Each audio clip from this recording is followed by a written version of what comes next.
O ba ng patay ang mga naiwan nila sa lupa?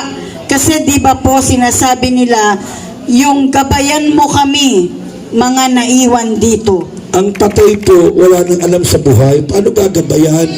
Basa, Ecclesiastes 9:5. Mali po yan ha, sorry ha. Tang. Bantay mo kami, tang. Habi-habi po sa patay, no? Hindi totoo na ang patay po bumabalik o gumagabay. Pag Biblia ang pag-uusapan, basa. Sapagkat nalalaman ng mga buhay na sila'y ng mga mamatay. Ngunit Hindi nalalaman ng patay ang anumang bagay ni mayroon pa man silang kagantihan. Sapagkat ang alaala sa kanila ay nakalimutan. wala bang palakpak sa Diyos yun? May alam ba ang patay sa buhay? Ba't ka doon papagabay? Magpagabay ka sa Diyos. Sino ang gabay natin? Basa, Awit 48:14. Ito ang pangako ng Diyos. Huwag sa patay. Patay na yung pagpahingay ng lolo mo. No?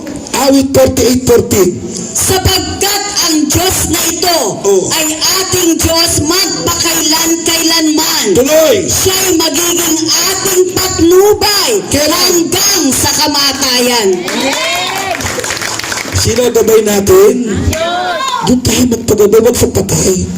Kasi yung patay nga, hindi na alam ng bahay niya eh. O basahin natin, Job 7:9. Hindi niya na alam ang bahay niya eh. Yung mga patay, basa, ito.